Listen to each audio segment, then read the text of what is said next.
Master Mystery, a novelisation by Arthur B Reeve and John W. Gray, read by Stuart Burrell. Chapter 1. Peter Brent sat nervously smoking in the library of his great house, Brent Rock. He was a man of about 45 to 46, a typical shrewd businessman. Something, however, was evidently on his mind, for, though he tried to conceal it, he lacked the self-assurance that was his habitually before the world. A scowl clouded his face as the door to the library was flung open and he heard voices in the hall. A tall, spare, long-haired man forced his way in, crushing his soft black hat in his hands. "I will see Mr. Brent," insisted the newcomer as he pushed past the butler. "Mr. Brent," he cried, advancing, with a wild light in his eyes, "I'm tired of excuses. I want justice regarding that water motor of mine." He paused, then added, shaking his finger threatening, "Put it on the market, or I will call the Department of Justice." Brent scowled. For years he had been amassing a fortune by a process that was scarcely within the law. For when inventions threatened to render useless already existing patents, necessitating the scrapping of millions of dollars worth of machinery, vested interests must be protected. Thus Brent and his partner, Herbert Balcom, had evolved a simple method of protecting corporations against troublesome inventions and their inventors. They had formed their own corporation, International Patent Incorporated. Their method was effective, though desperate. It was to suppress the inventor and his labour. They bought the sole rights from the inventor, promising him glittering royalties. The joker was the invention was suppressed. None were ever manufactured.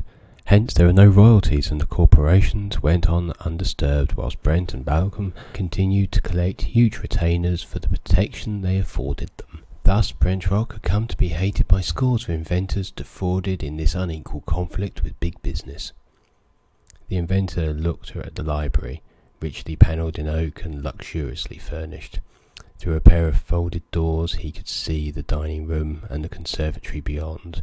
All this had been paid for by himself and such as he. "Sit down, sir," nodded Brent suavely. The man continued to stand, growing more and more excited. Had he been a keener observer he would have seen that under Brent's suave exterior there was a scarcely hidden nervousness. Finally Brent leaned over and spoke in a whisper, looking to all intents and purposes as though the very walls had ears. "My dear fellow," he confided, "for some time I have been considering your water motor. I will return the model to you. Release the patent to the world."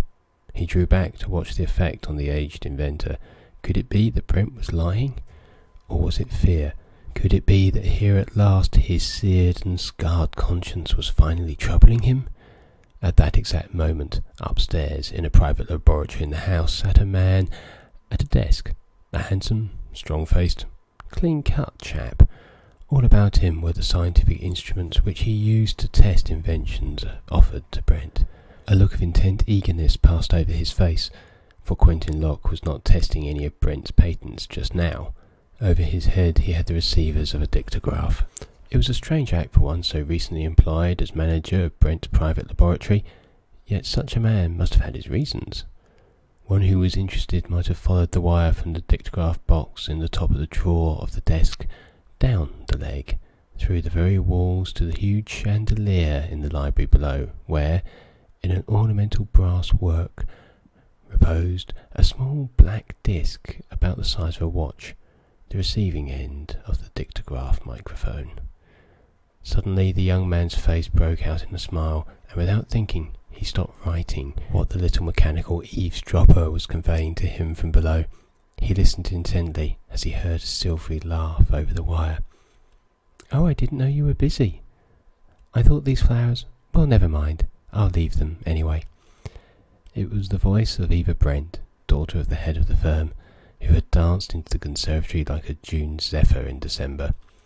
"My dear," Logue could hear the patent magnate welcome, "it is all right. Stay a moment and talk to this gentleman while I go down to the museum."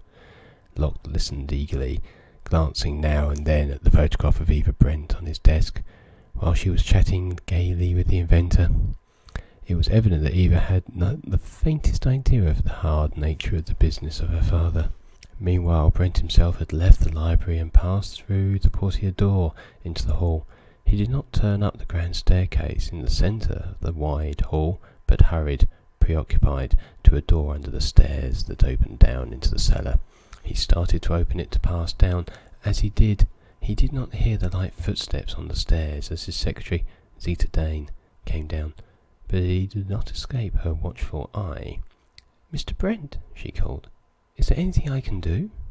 Brent paused. "Wait a moment for me in the library," he directed, as he turned again to proceed to the cellar. He closed the door and Zeta watched him with an almost uncanny interest, then turned to the library to join Eva and the newcomer. Down the cellar steps Brent made his way and across the cellar floor, pausing at the rocky wall of the foundations of the house, blasted and hewn out of the cliff on which the towering mansion stood above the river. A heavy steel door in the rock wall barred the way. Brent whirled the combination and shot the bolts, and the door swung ponderously open, disclosing the rock-hewn cavern.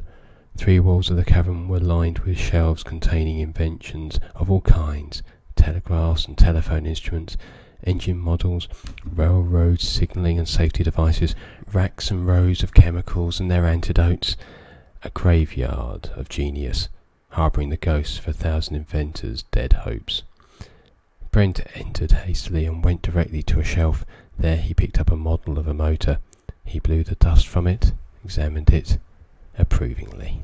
Suddenly he saw something that caused him to start. He looked down at his feet. There was a piece of paper on the floor. He picked it up and read it, and as he did so, he startled back, frightened, then angry. He looked around the rock-hewn cavern walls, then read it again. "Brent," the note said, "this is my last warning. If you persist on your course, you will be struck down by the Madagascar madness." The note was signed with a single letter, Q. Under his breath, Brent swore. Again he looked around the cavern, then hurriedly packed up the motor, passed out the steel door, clanking it shut, and locked it. No sooner had Brent shut the door, however, than it seemed as if the very rock face on the outer rocky wall of the cavern had begun to move, to tilt, as if it was on hinges. If a human eye had been in the graveyard of genius at that instant, it would have sworn that it had perceived in the inky blackness of the tilting rock a passage, and in the shadows of that passage a huge, weirdly grotesque figure peering in. Then the tilting rock door closed again as the figure disappeared down the rocky passage of the opposite direction, a menace and a threat to the owner of Brent Rock, insecure even in his house and with his millions.